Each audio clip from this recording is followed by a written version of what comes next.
Welcome to Truest Blood, the official True Blood podcast. I'm Kristin Bauer. And I'm Deborah Ann Wool.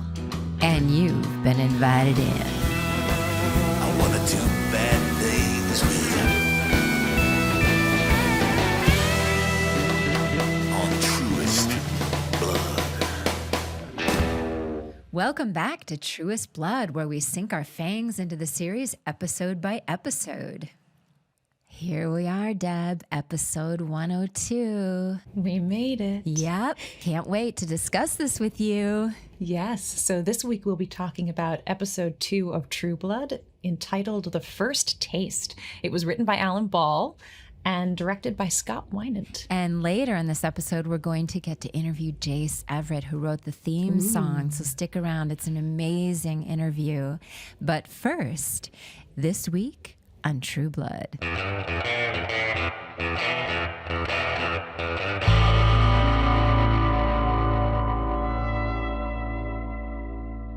We pick up on Sookie, getting the ever-loving life kicked out of her by the Rattrays. This time, it's Bill who swoops in to save her by disposing of the drug dealers for good and healing her with his oh-so-magic vampire blood. Wow, I feel completely healed. You are. Jason gets picked up for the murder of Maudette, but is relieved to discover it wasn't him after all, which means he can go back to his old horn dog ways. The cops, however, remain unconvinced. I didn't kill her. I didn't kill her. Well, somebody sure as hell did. Meanwhile, not wanting to stay at home with her passed-out mother, Tara goes to a party with her cousin Lafayette, but just can't seem to enjoy that either. And as if they didn't have enough on their plate already, Tara and Jason go to chaperone Sookie and Bill as they talk to Gran about meeting with the descendants of the glorious dead. A lot of Americans don't think you people deserve special rights. Despite their suspicions, Gran is delighted with Bill, and he and Sookie take a starlit walk through the graveyard where they share their first kiss. I can smell the sunlight on your skin. Romance is in the air, as even Tara seems to finally relax around Jason when he suddenly remembers he has to go see Dawn again. The next day, Sookie learns that high members of the Fellowship of the Sun have been killed in a presumed accident. Knowing what Bill was capable of with the Rattrays, Sookie rushes over to get the skinny. Only to be met with 3 very imposing vampire collars at Bill's. She smells fresh. What is a girl to do?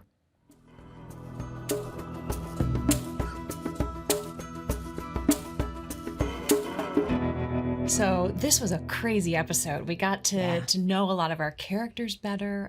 The main thing that stood out to me was we sort of have this small town with these big personalities. Mm-hmm. So I'm curious, we'll start, Kristin, what was your favorite moment from the episode that sort of exemplified that idea? Oh, there's one that just keeps coming back into my head. It just, I don't know, it just says so much about both of those, where we are and the people. So when Bill tries to glamour Sookie, yes, and she fakes for a moment, she pretends it's working, and then that big laugh busts out, which is one thing I love about Anna. She has this incredible big laugh. That's her laugh. Yes. Right? So it's the chemistry between them. They're on a walk. He says, "Can I take you on a walk?" You're just so Southern and ancient, and then you get the feel of the place. It's romantic, the episode First Kiss. It's our first kiss. Yes, but it's amazing. It has that element of surprise to it as well, right? Yes. So that you're roped into this gothic, romantic, Southern, story, and then the wonderfulness of Sookie is that she has this romantic side, but she also has this very pragmatic side where the romance can immediately be broken into this big guffaw. Yes. That vampire, he can't get into her brain and she can't get into his brain. And what a sort of perfect pairing that is. What a perfect pairing. There is a little bit of something silly to that, which I like. I love it. And Sookie, I think 5 times or something, everyone said she's a good girl. Yes. So she's a good girl. Jason is She's dumb. good. These are like the things that were repeated over Yes. and over. So yeah, we're really diving into a couple of our main cast this season or this episode. So Sookie and Bill, we get to know more about them, and then Tara and Jason. There's a lot more information on who Tara and Jason are. Yes. We start to see Tara and this kind of dual life she's living, where she has this mother that she's caring for because her mother is incapable of caring for her, and Sookie, who she loves so dearly and feels protective of, and then Jason, who she's, holding this torch for. Yes. And it's interesting because Tara is so smart and so independent, and yet she has this crush on dim Jason. But I really think those flashbacks, they help ground her, who help understand the history between these two people and why she would have these feelings for him that maybe no one else can. Dawn and Maudette and all these women that Jason takes up with don't know that side of him. Those flashbacks are so helpful throughout True Blood. They're such a wonderful tool. We see a lot of them with Sookie this episode as well, and her struggle as a telepath. Yeah. Yes, and being accepted or not. Yeah. Yeah, that's a big deal. And the relationship, when Lafayette calls Tara and she says, "Come help me with my mom," and he says something like, "How many times have you asked me to do this?" I can't face cleaning her up and putting her to bed. It's just too goddamn depressing. What's depressing is how often I get this phone call from you. That's depressing. Yeah. Yeah. So we get that relationship, the two relationships, the mom and to her friend Lafayette. And her cousin, her cousin Lafayette. And then really seeing that she's trapped and she's lonely, maybe, that she tries to go to this party and it doesn't work to, pull her out. And really it's her found family in Sookie and Jason and Lafayette that bring her, and Sam, I think, to a certain extent. We don't see a lot of him this episode, and we're going to deep dive into him a little later, because obviously there's a big mystery around Sam. Big mystery. We just, he has a crush on Sookie is kind of one of the things we see. But it's a lot of unrequited love going on in this there's small a lot town. of unrequited love in this town. I think Jason also fascinates me as well, because as much as he's, this sex addict and this egomaniac and all of that, he's genuinely shook this episode. Like he thinks he did something terrible. And again, I think it's good to see that side of him. Oh, that scene with the supporting cast where he thinks he did it. And then he's so happy. I mean, she's still dead, but he's like so happy. So relieved it wasn't He's so him. relieved I didn't kill her. And then they say, well, maybe you did because you planted the tape and blah, blah, blah. And then he can't even understand what they're saying. He's like, what? Oh, no, I couldn't have done that. I'm not that smart. And they're like, right. Yeah. Oh, come on, Andy. I'm not that smart. Right. But then again, you see that, and again, you go, well, you can see why he's protected Tara through their past, and she feels this protective nature of him as well. And frankly, he needs it. And frankly, he needs a little protection. He does. And the other thing I like tracking, just for fun, is how much he eats. Ryan, as an actor, is so brave in that capacity, because I will never drink or eat in a scene, because I did it once early in my career. Which reminds me of the funniest thing in season 7 with you, Deb. So I can't wait to just comment on that someday. I think of it and laugh. I'm not even sure I remember what you're talking about. Oh my gosh. It was watching the extras drink the True Blood. Oh, sure. That's right. Of course. And we had learned by then. Yes, because that's actually only do it in the close-up. Because they were guzzling it on the first take. And we were watching them, and I said, should we tell them? And you said, they'll learn. Did I? Oh, that was so maniacal of me. No, we were tired, and also we had to go through that learning curve. So I'm always impressed, because I think Ryan eats something like 20 sausages in that kitchen. Something like that. But he always does behavior. He's such a brilliant actor playing this dim character. Well, and a little tidbit from that as well. Lois, who plays Gran, she was cooking those eggs and those sausages during that scene, and she timed it out perfect every time. They were always edible. So big props to Lois. Big props. That. She's the matriarch. We really see that in this episode. Yes, Grand is incredible. And that, that leads into a lot of thoughts I had about small town life, and specifically maybe Southern life as well, that history is such a big part of life and family. And that, that house has been the Stackhouse home for generations, and Bill, knows the man 150, 200 years ago who built it. That every board in that building is not just belongs to Grand, does not just belong to Sookie, but belongs to her great-grandparents and her parents. And every item in there is an heirloom, and that would make it so much more difficult to move out of town, to leave, to change. Right. Because it would be turning your back on so much history. And, myself having grown up in New York, in a city, I don't have that same feeling of sort of history behind me in my things. Right. I have it in my heart. But, that I think is really a specific, maybe rural experience in many ways. I think so too. And I did grow up with that a bit more. During COVID, refinished my grandmother's table. In fact, I just finished it last week, sadly. Aww. But how meaningful is that? It's really meaningful. I couldn't let it go and just donate it. I had to make it nice again. I'm looking at her chair over there, and well, and that's a great tease. I mean, we are so excited. We'll be talking to Suzuki Ingerslev, who was our production designer, later this season. And I think they thought about that a lot. I remember her mentioning that a lot of the crew members brought in personal heirlooms from their own grandparents and their own homes to place on Grand's counters, so that it really had that feeling of belonging, and these are old, well-loved, well-used items. Yes, and the Compton house. Yes, as well. All those old pieces.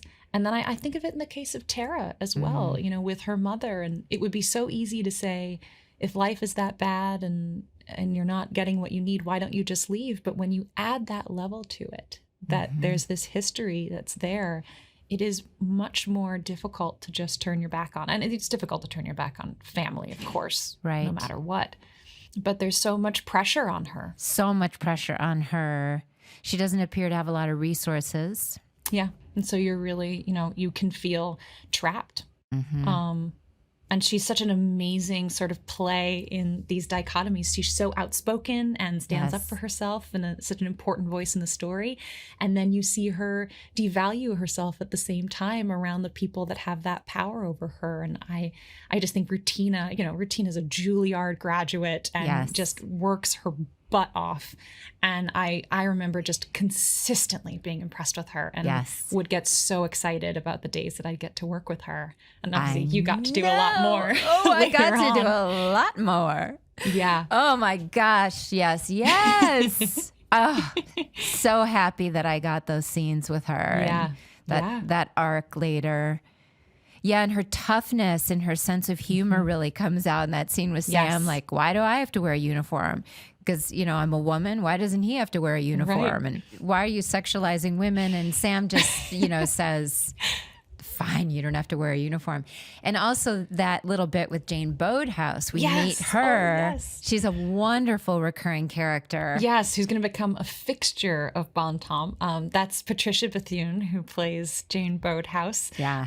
And it's I think she just blew everyone away with her sort of perfect rural archetype in a way, and you'll see a lot more of her upcoming. I think she has a key part of the big bad next season. Thankfully, we see a lot more of her. There's one little moment, I hate to even tease, but we do meet Renee in a bit with his protectiveness, and he does mention he has a sister. That's all I'm going to say. Right? Just mark it. So my favorite line too, I have to just throw in because there are so many, of course. Right? But there's so many. Oh, that reminds me, it's not a line, but the Lafayette lean. Oh boy. Right. Well, we're probably going to do a whole episode just on Lafayette and all of the incredible improvisations that Nelson brought to that character. That's it. The only character to improvise on the show. Yes. To impress Alan enough to have earned the right to do so. Yeah, right off the bat, Alan said he was like, wow, I'm not saying a word. And he does not like or allow or, much improvisation. Yeah. This episode probably, my favorite line is, Sookie is asking him, so what can you do? Can you turn into a bat? Can you levitate? And then, Right. which we'll get into in a second too, we're starting to build the vampire Bible of what these vampires do. And she says, well, what can you do? And he says, well, Bill, you don't seem like a very good vampire. What can you do? I can bring you back to life. and it just occurred to me in that moment, it's so sweet how he says it. He doesn't say it sarcastically, but also that, oh my gosh, he saved her life. Yeah. This is quite a romance that they're kicking off. Right from the start there. Yeah. Well, like we mentioned there, this kind of perfect match. And even in that moment, we've talked about, there's a lot of flashbacks this episode, and we see her with these other boys, frankly, that she's dated, and how because of this telepathy problem that she hasn't really ever been able to connect with someone. And it must just be this acceleration of feeling for one another because of these pieces. She can't read him, he can't read her. And it is, like we said, that perfect pairing. It is a perfect pairing. It's so sweet how he's vintage. He's like, can we take a walk? Now, if it's all right with you, I thought that Sookie and I might take a walk. It's such a lovely night. Well, it's all right with me if it's all right with Sookie. He's very old-fashioned. And I think thinking about that with these sort of old-fashioned Southern values again as well, that he comes a courting. He meets her grandmother before he takes her out on a date, and he has to pass the test of her friends and family before that's allowed. Yeah. That's sweet. It's just a really, really unique courtship in that sense that maybe we don't do so much nowadays. And so to see it in a show like this, especially a show that is so, bawdy in many ways. So titillating.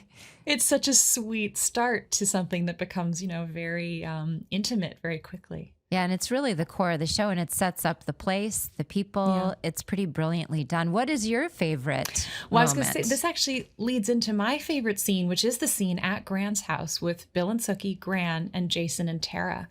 A 5-person scene. Anyone who's an actor or director who works in, on set knows that shooting a 5-person scene is extraordinarily difficult. It is. You have to not only cover each actor in their close-up, but you also have to cover that close-up from the direction of every person they speak to. Yes, that is complex. It's called crossing the line. It's so complex that I don't understand it after 30 years.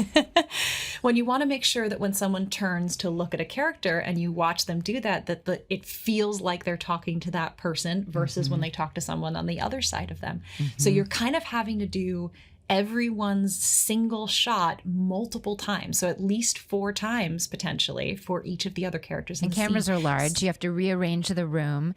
You have to redo the lighting every time to make sure that they look their best and look the same. And do sound 3 is an shots, issue. 2 shots, single shots, close up. It's a huge undertaking when there's 5 people. Huge. So it's such a difficult sort of scene to shoot. And we have Scott Winant, our director on that, is one of my absolute favorite directors we had on the series. He's incredible.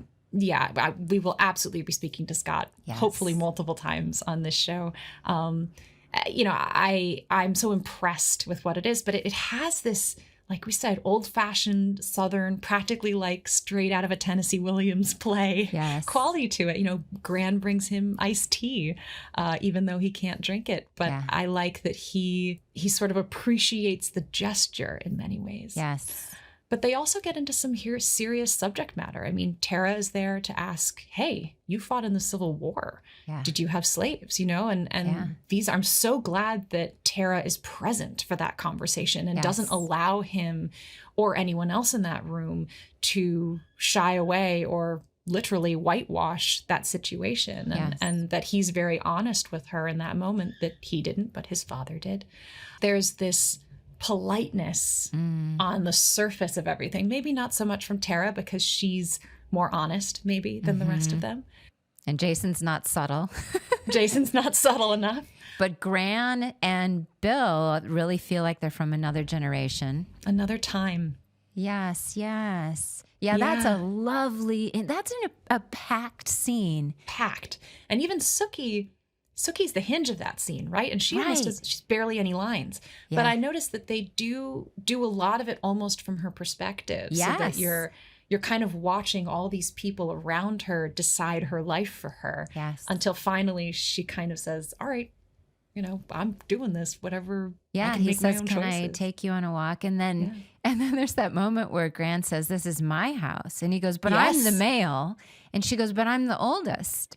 And then Bill's like, but actually, I'm the oldest.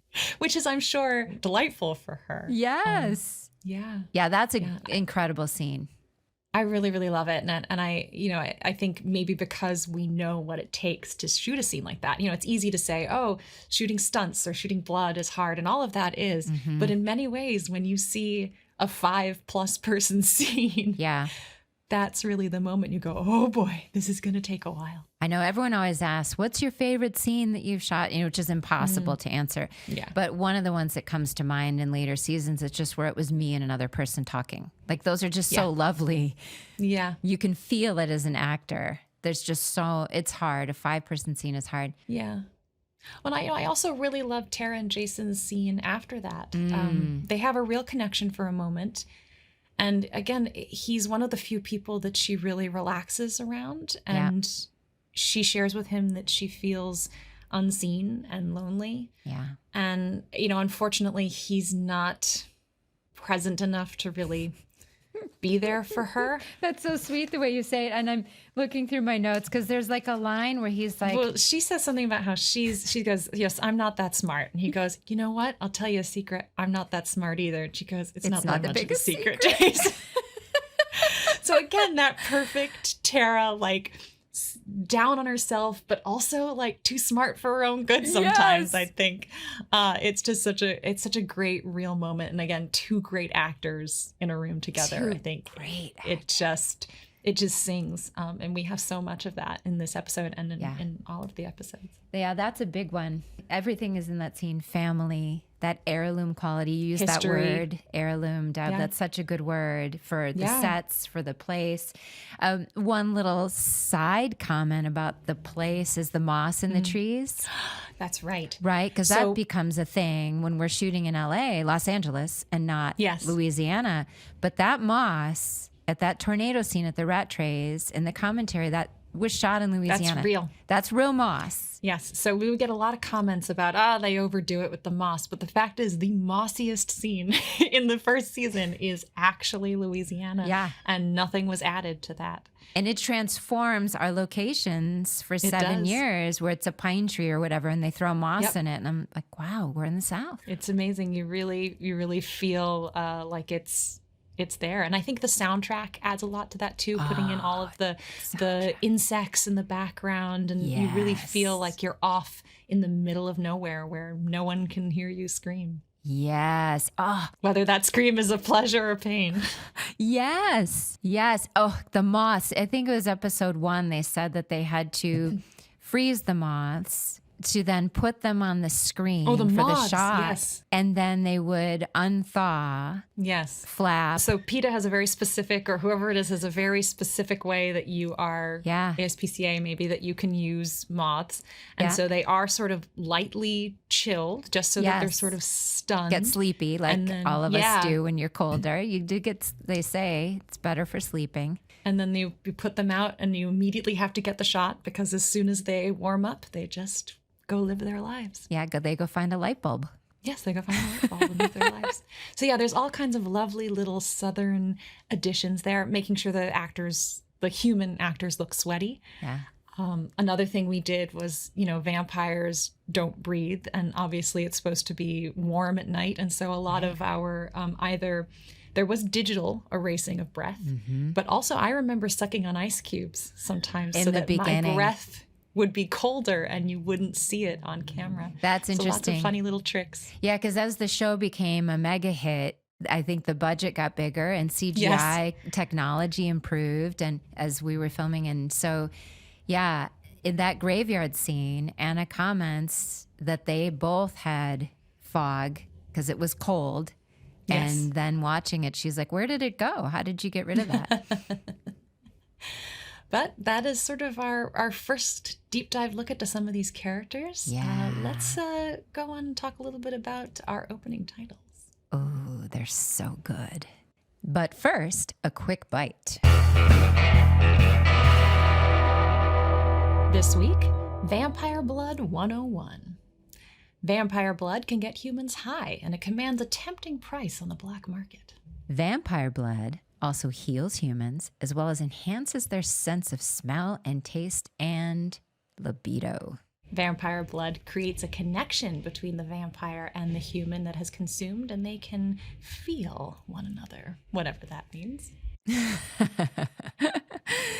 And vampires have tried to keep all of this secret, of course. So we're going to keep tracking these rules as we go. There are many, silver and such. And yes, rules are made to be broken, we will find out. Yes, keep that in mind. Mm-hmm.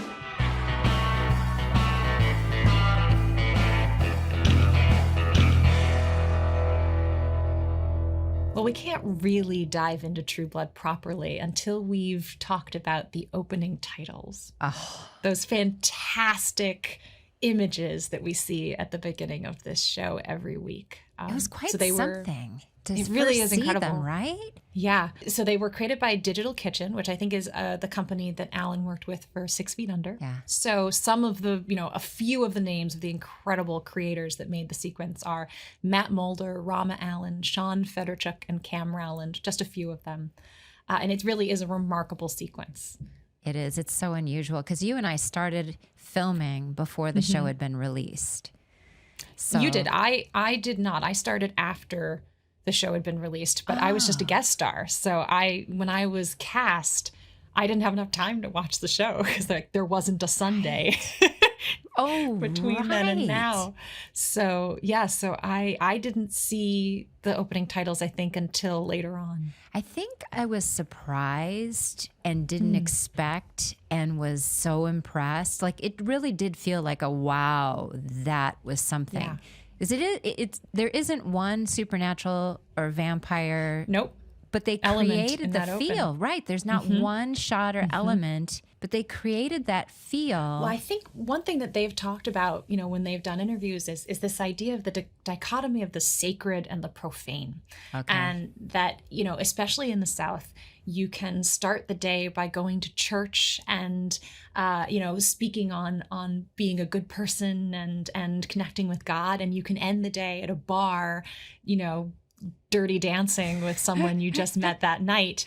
And it's just that lovely kind of mixture of those two together. And you see these wonderful little, you'll see a priest exorcising a woman almost violently, like his hand is on her neck, it's very, graphic. And then there's just this quick subliminal shot of naked writhing bodies. And it's just putting those two in the same space, which I think True Blood is in essence trying to do in many ways. And they shot all of that footage over 4 days in 3 cities: Chicago, Louisiana, Seattle, except the wildlife footage, some of that, and some archival footage. But what's amazing is it looks like found footage, but for the most part, it isn't. It is stuff that they specifically went out and found. I think the use of color is really interesting. It's primarily grainy black and white with these big pops of red, which, has obvious connotations. Yes. And the speed changes. Speeds up and slows down quite a bit. In unexpected ways. I think there's this idea of kind of jarring you, of putting you off your rhythm a little so that you feel out of control. You have no expectations. You can't predict what's coming. It's just a really incredible sequence. I think the rotting animal bodies, the sort of rabidness of sexuality and hunger, it just all pulls together so nicely. The blood drips on film as well. That's an interesting thing as well. Did they say how they did that? Did you see anywhere? I think literally they dropped blood on the film, while they were cutting. I think it's just really an amazing little piece. And one thing to know about True Blood, So it started right during the transition from filming on film to properly filming on digital, and pretty much everyone was doing that. But at least our first season, if not a few more seasons, we'll have to get the right answer on that, was still shot on film. I think 5 or 6 seasons were filmed, which was a really big. No one was doing film anymore. Yeah. It's more expensive. It's more complex, I believe. Yep. More things can go wrong. Yep. And it was a big decision for the look of the show to stay on film. And I think it really works. And it has that slightly gritty, grimy, real life feel, you know, when there's a hair on the film, it just has that little extra added touch that I think really works for this particular kind of series. Well, I was going to say at the end of it, this is just a little side note, but at the end of every sequence of filming, they say checking the gate. Yes. And that means that they're looking for a hair may be in the camera, and they go, gate is clean, and then you move on. Yeah. But now that we're all in digital, they still say checking the gate, which means we're just going to make sure we got everything and the little discs are backed up or whatever it means. And I always look at these young kids today and think, I don't necessarily want to be that person. Like, do you know where that expression comes from? Well, I Lean can into tell it, you. Kristen. I mean, that's what this whole podcast is. This whole podcast is up being like, you know, and then, there's all those fun things about filming, like the Abby Singer. Yes, right? There's so many. We'll talk about that. We'll talk about all these fun filming things, but it is a big deal that this is on film, kids. Yeah, I think, when we start to look at the actual images too of what they decided to take either archivally or what they shot, a lot of it is this tension, right? Whether that's religious tension or civil unrest, marking towards that, sexual tension. It's all throughout there. I think even like you talked about, the change in speed is about tension for an audience member. And so we're seeing this kind of movement. And I love it. It actually starts in the morning. You see the sun very close to the horizon. We move through the day, and then we move into night. And we sort of see this shift. And then it ends with a midnight baptism in the water. And again, what a perfect allegory for this story, this kind of like starting free of sin, fresh and new, moving into this idea of sin and dealing with your baser instincts, but then you have a midnight baptism and start fresh again. It's such a fantastic little bit of storytelling. I'm so glad we're doing this podcast because I'm learning so much, Deb. Me too, to be able to go back and really look. Yeah, because I didn't notice that it went from morning to night.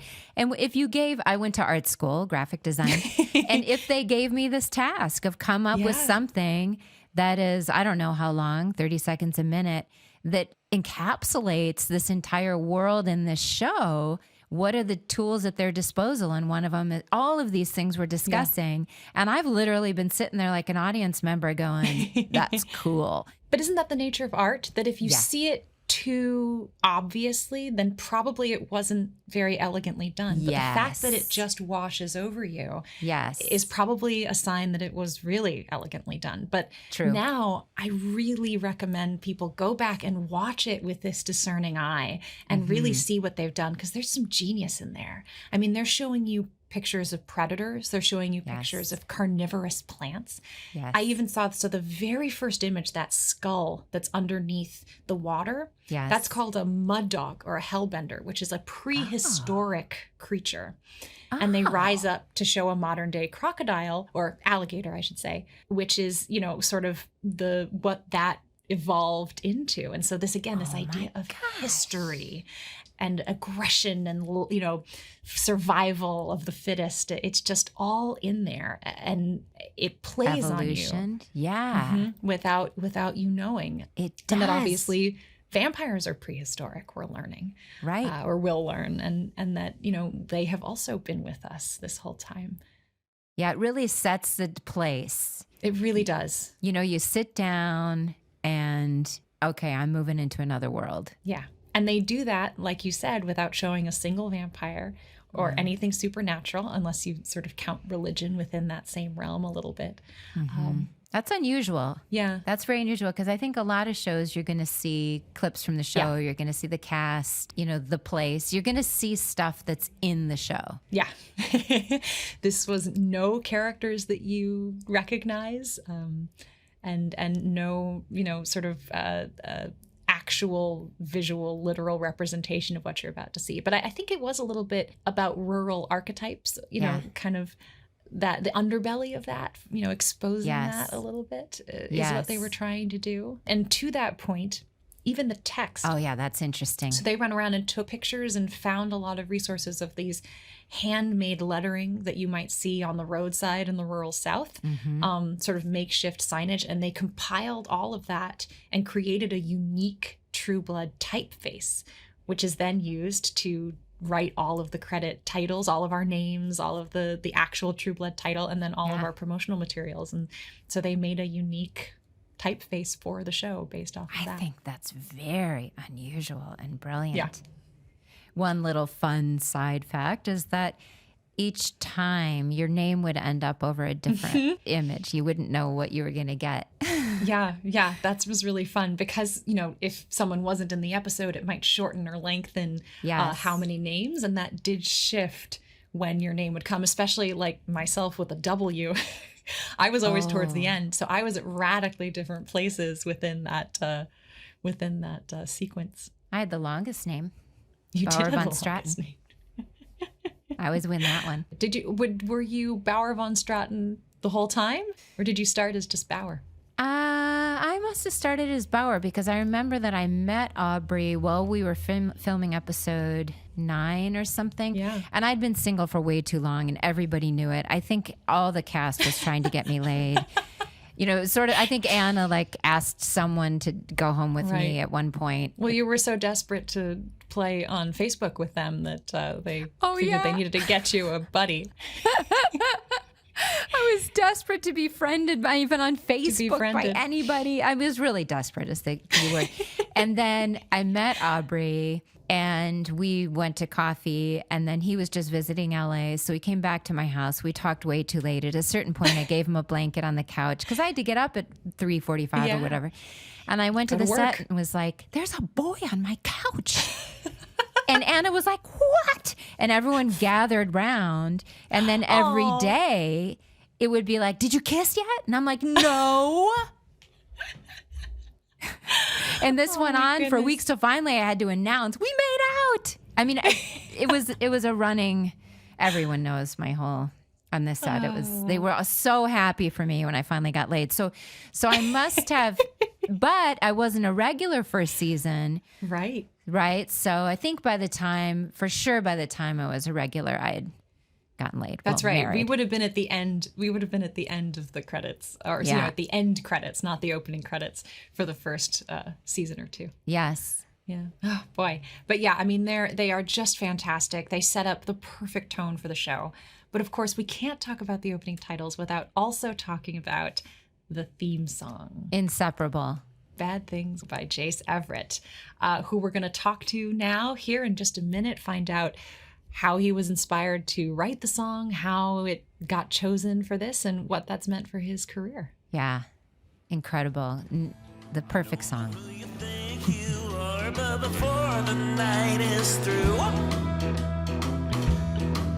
I wanna do bad things with you.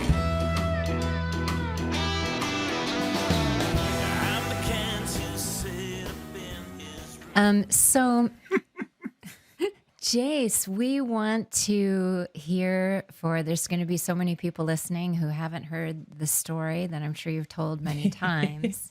Couple. Right? Just a couple. Yeah. But we'd love to know about your life before True Blood. I didn't have one. Okay, next question. Hard to believe. Yeah, so skip all. No one cares about my life before True Blood. Yeah, how did all this happen? I had moved to Nashville in the early 2000s as a musician, as a bass player, and I kind of stepped into a record deal that I didn't even know I wanted, and I certainly wasn't looking for. And they wanted to make me a country and or Western artist, and I was kind of neither, which we found out after we put the record out and everyone yawned.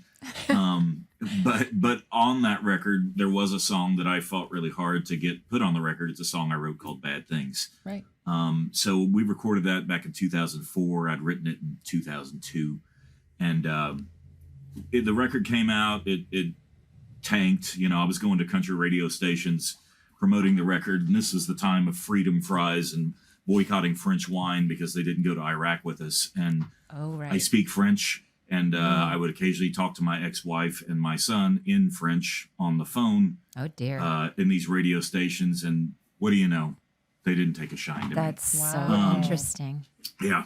Interesting. Put it down too. Also, they may have hated the music. I just like to tell the other side because that feels better. But anyway, the song came out. We did it on the Tonight Show.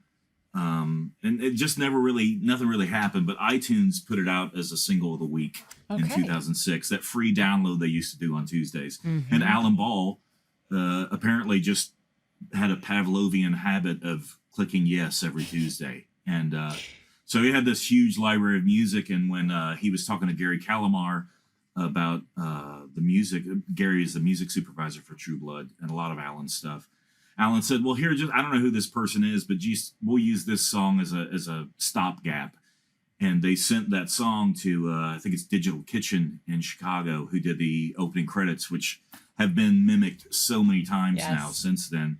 And they, I really owe it all to Digital Kitchen because they took what was really kind of a campy, silly song, really, and they made it seem way more ominous and spooky than it actually is, Well, I have to say, I've never heard a better description of True Blood, actually. Something that kind of feels silly, campy to begin with, but when you put that ominous overtone, it becomes something else. So what a perfect fit. Oh my God, so it's just blind running luck is how it happened, So better to be lucky than smart. That's interesting that you were rejected. I know. Yeah, well, I mean, kismet, it's a beautiful thing. Well, yeah, so the story I had heard was that Alan was actually using it with Digital Kitchen as a temp track for the opening, that they weren't decided on it. It was just like, oh, something that feels like this. And they just never found anything better. Never found something that beat it. And now it's iconic. Well, like I say, Digital Kitchen, hats off to you guys. 'Cause, I mean, they nailed it, And thank goodness. It's many sliding doors, though, isn't? I always find that interesting because you fought for it to be on the record, right? And then it comes up as a free download on Tuesdays. And Alan Ball happens to always listen on Tuesdays. And then he works with Gary in Digital Kitchen, and they like it. And then it fits so well with those images they came up with. I mean, a lot of shows will just have music. Yeah. Not quite as iconic as what happened with Bad Things. I can't even imagine another song over the opening credits. It's so true. And one of the things that I've noticed, we now always have the option to skip intro. On all these platforms. Right. Yeah. And I've caught myself doing it, and I've made myself stop even if I don't like the intro, because I realize the more people do that, the people are just gonna. I mean, a lot of shows don't even have opening credit songs anymore. Oh, that's because they realize how impatient the viewers are. Yes. And it's like you guys. What if you guys didn't get your name in the credits? Because people didn't care. And it's not good for us as artists we need those credits in order to get the next credit, So yeah, that's a really good point. We've talked a lot about how True Blood was one of the last in this wave of streaming and skip intro and binge watching. It was in that last sort of set of shows that you had to wait every Sunday night. You had to, you had to watch the recap from last week. You had to watch the intro credits and hear the song. And, and that is really sort of a unique experience to those last 2010 years that, we don't really do that much anymore. Yeah, and people would get together to watch the show and then talk about it at work on Monday. And I'm sure when they got together, a room full of people, they got the cocktails ready. These are the stories I've heard so many times. Yeah. They weren't skipping that intro for sure. No, it's actually, people have always said that to me, like, that's the one show I don't skip the intro, and again, you got to give it up to Digital Kitchen because it's fun to watch. It's cool. And it's short enough that you're not just beaten down by it.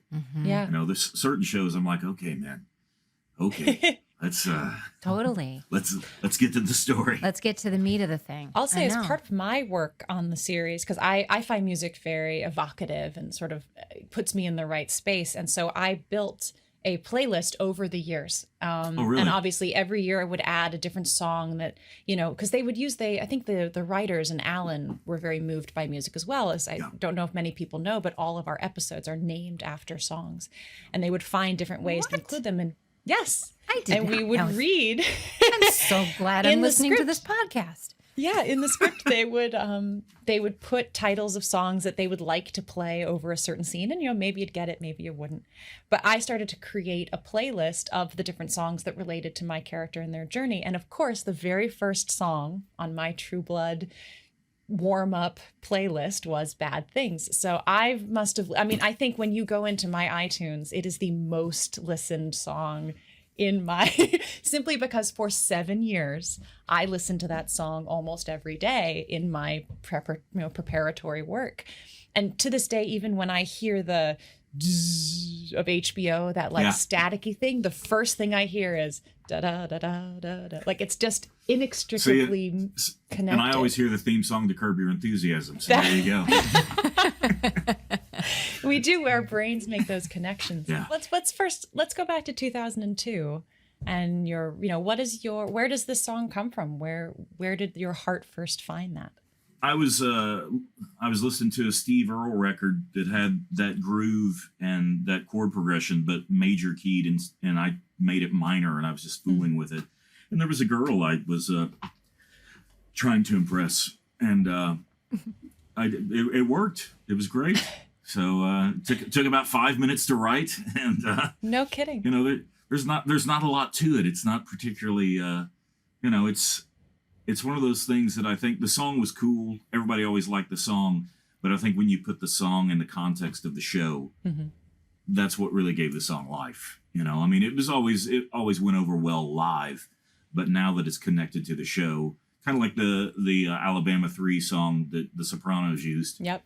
You know, those visuals with that song, it's iconic. And so the song, I wrote the song to get a girl. I got the girl. The girl then divorced me, and we both still enjoy the revenue from the song. So there you go. It's her favorite song. Still. It is. How did it go? Did you get a call where they said they're thinking of using your song for this show? Basically, yeah. That song was I'll keep this brief. When you have a sync license, a synchronization license, music to picture, there's two parts of the license. There's the mechanical, which is the actual recording, and then there's the publishing, which is the intellectual property. Well, Sony Music owned the mechanical, the physical recording, because it was on their record company, and EMI Publishing owned the publishing, and I was just the writer. Okay. But because I'd had some success already at EMI, I was able to, I'll tell you that later. Anyway, all they had to do, in my contract, I had stipulated you can't use any of my music without my written permission. It's a weird thing to put in my contract, but for some reason we did it. Otherwise, they would have just done it without even talking to me. But Sony came to me and said, "Hey, HBO's interested in your song," and I said, "Well, I want to see what they're doing." So they sent me the first 2 episodes. They did. We were curious. And what was amazing about these episodes is there was no music. Nathan Barr hadn't scored it. No interstitial music. So you have no idea how dry television could be without any. You're like, I don't know what to feel. Someone tell me. Am I scared? Am I sad? I need strings. Something. Yeah. So I watched those first 2 episodes and I was like, it's a cool idea. I don't know. Is this going to work? I'm not really sure. And I was like, oh, to hell with it. I'm broke. I'm playing bass for my buddy's band downtown. What am I going to say? No? Knock yourselves out. And so then they asked me to do, I got in touch with Gary Calamar. He reached out to me. He's the guy who picked all the songs that weren't Nathan Barr. Wasn't Nathan Barr compositions. And he said, hey, man, can you do like some different versions of this, some different feels or whatever? I was like, sure. So I got in my studio and started making just crappy versions of the song that didn't work for me or anyone else. And I'm sending those all around because in my mind, I'm thinking, then Sony won't get the money. I'll get the money because I'll own the mechanical. Oh. But as it turns out, everything I did on my own was kind of garbage. So, so they stuck with the original, and that's how it stuck. What were some of the other renditions? Did you go even twangier or creepier? No. What'd you do? I there was no twang. I did like some kind of synthy, pulsating,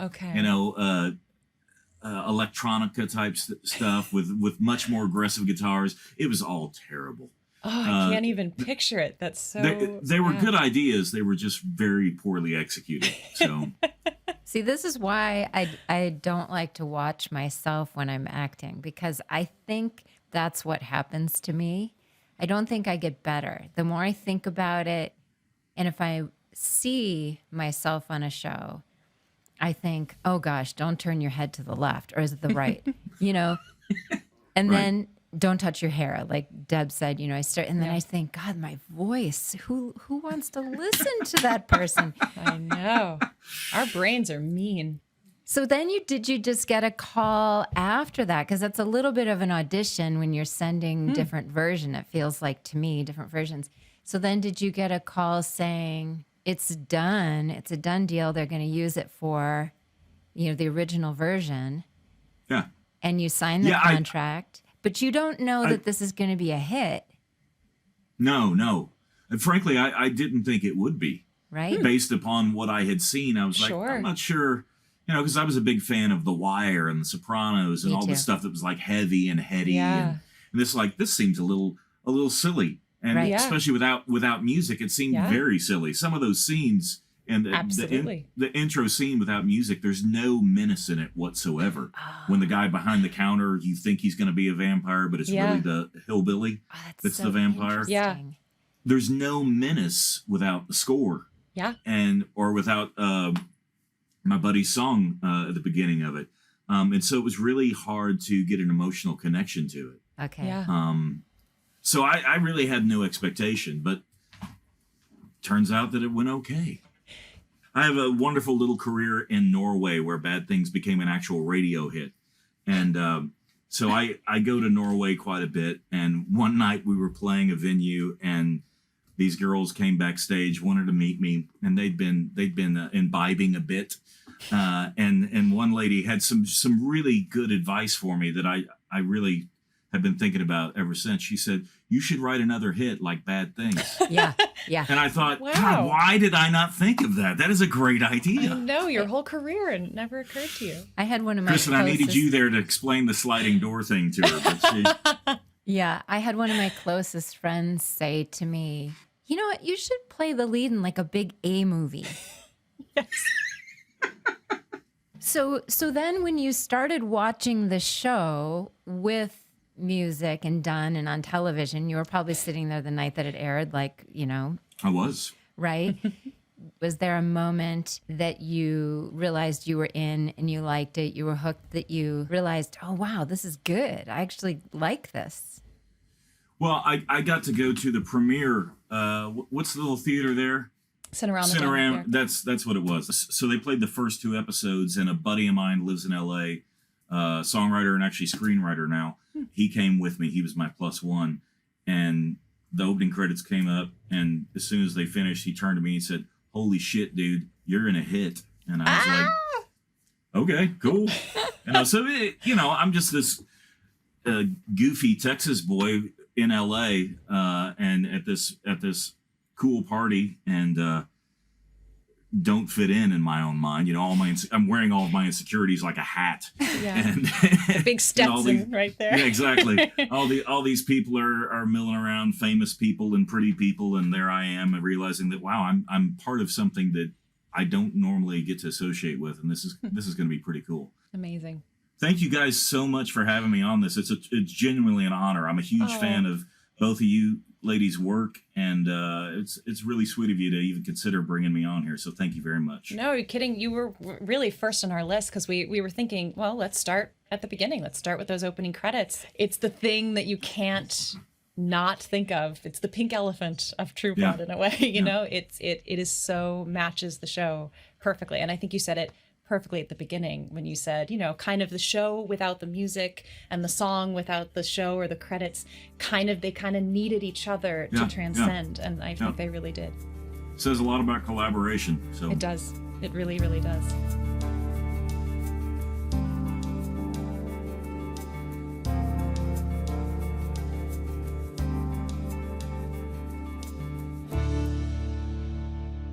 What an incredible talent and such a generous man. So generous. One thing we want to, really highlight is that after that interview, Jace went and created a special rendition of Bad Things specifically for the Truest Blood podcast. And we're so grateful. I mean, words can't express. So really, the best thing you can do to support Jace is to go out and check out his work, find what he's doing now, and support his artistry. Yes. And next week, we're going to be talking to Gary Calamar and Nathan Barr about how you make a soundtrack for a show, because as Jace mentioned, a show without a soundtrack is like dry old biscuits without the gravy. That's just not going to fly. No. It tells us how to even feel. We don't realize it when it's done so well by Gary and Nathan. I can't wait to find out that process. I don't even know. Me too. We're also going to be digging into vampire politics and vampire society. We learn a lot more about that in episode 103. So thanks for listening, Troupies. Subscribe and follow us wherever you listen to your podcasts, and we'll see you all next week. Y'all come back now, you hear?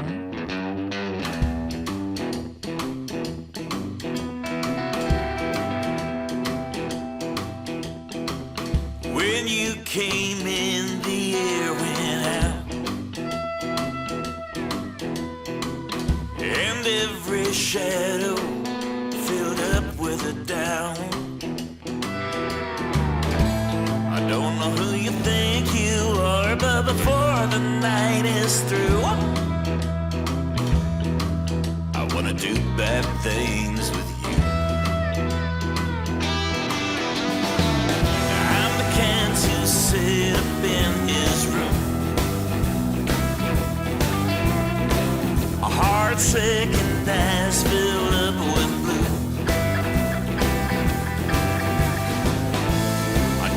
What you've done to me, but I know this much is true. I wanna do bad things with you.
Truest Blood is produced by Safe Haven for HBO Max. Executive producers are Janina Gavankar, Kristen Bauer, and Deborah Ann Wool. Our producer is Gabrielle Gallon, and our audio producer is Christopher Wool. Our theme song was recorded just for this podcast by Jace Everett. Additional music was composed by Timo Chen. And remember, you can watch all of the original episodes of True Blood on HBO Max.